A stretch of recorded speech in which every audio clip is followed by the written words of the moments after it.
Saha institute of nuclear ফিজিক্সে আবারও একটি চাকরির বিজ্ঞপ্তি প্রকাশিত হয়েছে। বেশ কয়েকটি বিভাগে এখানে চাকরির জন্য বিজ্ঞপ্তি প্রকাশিত হয়েছে। সায়েন্টিফিক, টেকনিক্যাল, অ্যাডমিনিস্ট্রেটিভ এবং অক্সিলারি ক্যাটাগরির পক্ষ থেকে বেশ কয়েকটি শূন্যপদে চাকরির বিজ্ঞপ্তি প্রকাশিত হয়েছে। ভিডিওটি আপনারা দেখতে থাকুন, আমি আপনাদেরকে বিস্তারিত জানিয়ে দেবো কারা কিভাবে আবেদন করবেন, যোগ্যতা কি রয়েছে, অনলাইন অফলাইন কিভাবে আবেদন করবেন। অবশ্যই এরকম ভিডিও পাওয়ার জন্য সরকারি জব মার্চ চ্যানেলকে সাবস্ক্রাইব করে পাশে রাখা বেল নোটিফিকেশনটি অলে প্রেস করে দেবেন। ফেসবুক থেকে দেখলে পেজটিকে অবশ্যই ফলো দিয়ে রাখবেন। সাহা ইনস্টিটিউট অফ নিউক্লিয়ার ফিজিক্সে যে চাকরির বিজ্ঞপ্তি প্রকাশিত হয়েছে, advertisement for filling up of different post scientific, technical, administrative and auxiliary ক্যাটাগরির পক্ষ থেকে on direct recruitment. Details of vacancy যেটা রয়েছে, table number 1 scientific category. Scientific ক্যাটাগরির মধ্যে রয়েছে scientist C category. Scientist C ক্যাটাগরির মধ্যে টোটাল শূন্যপদ রয়েছে 5টি শূন্যপদ। বয়স চেয়েছে এখানে 33 বছরের মধ্যে, 33 বছরের মধ্যে বয়স হতে হবে। 5টি শূন্যপদ রয়েছে সায়েন্টিফিক ক্যাটাগরি। টেবিল নম্বর 2 রয়েছে technical category. Technical category name of the post হচ্ছে scientific assistant B. Scientific assistant B এটাতে রয়েছে 8টি শূন্যপদ রয়েছে। 30 বছরের মধ্যে আপনাদের বয়স হতে হবে। সায়েন্টিফিক অ্যাসিস্ট্যান্ট বি 8টি শূন্যপদ, 30 বছরের মধ্যে বয়স হতে হবে। এবং টেকনিশিয়ান বিতে রয়েছে 18টি শূন্যপদ, 25 বছরের মধ্যে এখানে বয়স হতে হবে। এরপরে রয়েছে table number 3 administrative and auxiliary category. এর মধ্যে রয়েছে অ্যাসিস্ট্যান্ট অ্যাডমিনিস্ট্রেটিভ অফিসার 1টি শূন্যপদ, লোয়ার ডিভিশন ক্লার্ক 7টি শূন্যপদ, 27 বছরের মধ্যে বয়স হতে হবে। সিকিউরিটি গার্ড এ 8টি শূন্যপদ, 27 বছরের মধ্যে বয়স হতে হবে। ওয়ার্ক অ্যাসিস্ট্যান্ট এ 11টি শূন্যপদ, 27 বছরের মধ্যে বয়স হতে হবে। হালওয়াই কাম কুক 4টি শূন্যপদ, 25 বছরের মধ্যে বয়স হতে হবে। তো বিভিন্ন ক্যাটাগরি যে শূন্যপদগুলি বেরিয়ে গেছে তার বিস্তারিত জানিয়ে দিলাম। এরপরে আমি আপনাদেরকে জানিয়ে দিচ্ছি এখানে আবেদন করার জন্য যে বয়স সীমা রয়েছে সেখানে ছাড় পেয়ে যাবেন। এসসি এসটিরা 5 বছর, ওবিসিরা 3 বছর, পিডব্লিউবিডিরা 10 বছর বয়সের ছাড় পাবেন। এরপরে শিক্ষাগত যোগ্যতা বলে দিচ্ছি।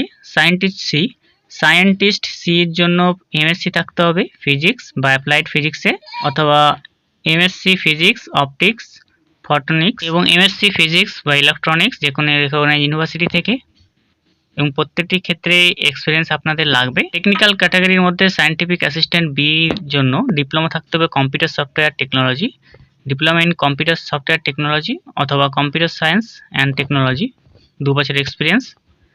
Scientific assistant B diploma in electronics and instrumentation engineering. এরপর রয়েছে diploma in computer software technology. এরপর রয়েছে diploma in electrical engineering, electrical power system. পর রয়েছে diploma in mechanical engineering, air conditioning and refrigeration engineering, HVSC engineering. পর রয়েছে diploma in mechanical engineering. পর রয়েছে হায়ার সেকেন্ডারি টেকনিশিয়ান বি এর ক্ষেত্রে হায়ার সেকেন্ডারি থাকতে হবে, স্কুল সার্টিফিকেট থাকতে হবে, higher secondary school certificate, ITI থাকতে হবে, কম্পিউটার হার্ডওয়্যার, নেটওয়ার্ক মেনটেন্যান্স এবং 3 বছর এক্সপিরিয়েন্স থাকতে হবে computer hardware and network maintenance. Technician B এর ক্ষেত্রে আরেকটি হায়ার সেকেন্ডারি পাস, আইটিআই থাকতে হবে, ড্রাফটসম্যানশিপ সিভিলে 3 বছর এক্সপিরিয়েন্স। পরে রয়েছে আরও হায়ার সেকেন্ডারি পাস এবং কার্পেন্ট্রি ট্রেড 3 বছর এক্সপিরিয়েন্স। হায়ার সেকেন্ডারি পাস আপনার ইলেকট্রিশিয়ান বা ইলেকট্রিশিয়ান ওয়্যারম্যান ট্রেডে 3 বছর এক্সপিরিয়েন্স। পরে রয়েছে আপনাদের higher secondary ITI pass, refrigeration and air conditioning technician 3 বছর এক্সপিরিয়েন্স। পরে রয়েছে higher secondary ITI pass, electronics and mechanic embed system PLC 3 বছর এক্সপিরিয়েন্স। টেকনিশিয়ান বি এর ক্ষেত্রে আবার চেয়েছে higher secondary pass, ITI computer operation programming assistant 3 বছর experience. Technician B পরে higher secondary ITI pass, electronics mechanic, instrument and mechanic embed system PLC 3 বছর experience. Administrative গ্রুপে রয়েছে assistant administrative officer holding analogous post DAE aided institution অথবা officers having a minimum 3 বছর regular service pay level 6-এ। Lower division ক্লার্কের ক্ষেত্রে graduation থাকতে হবে যে কোনো ইউনিভার্সিটি থেকে, 50% নম্বর থাকতে হবে, টাইপিং স্পিড থাকতে হবে 35 ওয়ার্ড পার মিনিটে ইংলিশে। সিকিউরিটি গার্ড এর জন্য আপনাদেরকে এসএসসি মাধ্যমিক পাস থাকতে হবে, আপনাদেরকে ফিজিক্যাল ফিটনেস থাকতে হবে, 2 বছর এক্সপিরিয়েন্স থাকতে হবে। ওয়ার্ক অ্যাসিস্ট্যান্ট এর ক্ষেত্রে সেকেন্ডারি স্কুল সার্টিফিকেট বা এসএসসি থাকতে হবে বা সমতুল্য পাস, 1 বছর এক্সপিরিয়েন্স। হালওয়াই কাম কুকের জন্য মাধ্যমিক পাস থাকতে হবে আপনাদেরকে, সার্টিফিকেট বা ডিপ্লোমা থাকতে হবে, ক্যাটারিং 2 বছর এক্সপিরিয়েন্স থাকতে হবে। সিলেকশন প্রসিডিয়ার যেটা রয়েছে সায়েন্টিস্ট সির জন্য শর্টলিস্ট করা হবে আপনাদের ইন্টারভিউ এবং রাইটিং টেস্টের মাধ্যমে।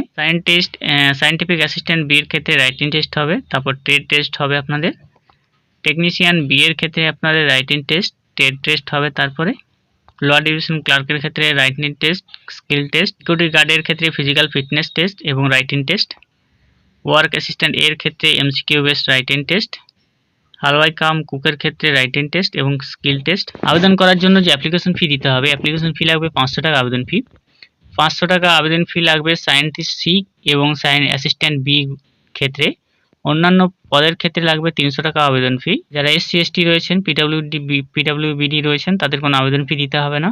অনলাইনে আপনাদের আবেদন করা যাচ্ছে। অনলাইনে আবেদন শুরু হচ্ছে 31/7/2026। 31শে জুলাই 2026 আবেদনপত্র শুরু হয়েছে, চলবে 15ই সেপ্টেম্বর 2026 পর্যন্ত। 15ই সেপ্টেম্বর 2026 পর্যন্ত আপনারা এখানে আবেদন করতে পারবেন। Kolkata Saha institute of nuclear ফিজিক্সে যে সমস্ত শূন্যপদে চাকরির বিজ্ঞপ্তি প্রকাশিত হয়েছে, ন্যূনতম মাধ্যমিক পাস থেকে আপনারা এখানে বিভিন্ন বিভাগে চাকরি পেতে পারেন। তো আপনারা যদি আবেদন করতে চান, অনলাইনে কিভাবে আবেদন করবেন সেটাও দেখিয়ে দিচ্ছি। আপনারা যারা আবেদন করতে চান, সাহা ইনস্টিটিউট অফ নিউক্লিয়ার ফিজিক্সের যে অফিসিয়াল ওয়েবসাইট রয়েছে সেখানে আপনাদেরকে আসতে হবে। জব অপরচুনিটি রয়েছে, পিডিএফটা আপনারা ডাউনলোড করতে পারবেন এখান থেকে। এরপরে এখানে উপরে অ্যাপ্লিকেশন পোর্টাল রয়েছে, ওখানে ক্লিক করবেন। অনলাইন জব অ্যাপ্লিকেশন পোর্টাল রয়েছে, এখানে ক্লিক করবেন। আপনার রেজিস্টার করতে হবে, রেজিস্টার অপশনে ক্লিক করবেন। আপনার নাম, ইমেল আইডি, মোবাইল পাসওয়ার্ড দিয়ে আপনাকে সাবমিট করে রেজিস্ট্রেশন করতে হবে। রেজিস্ট্রেশনের পর আপনারা এখানে আবেদন করে নেবেন। যারা অনলাইনে আবেদন করতে চান এই প্রসেসে আবেদন করে নিন। যারা জানেন ভিডিও শেয়ার করে দেবেন।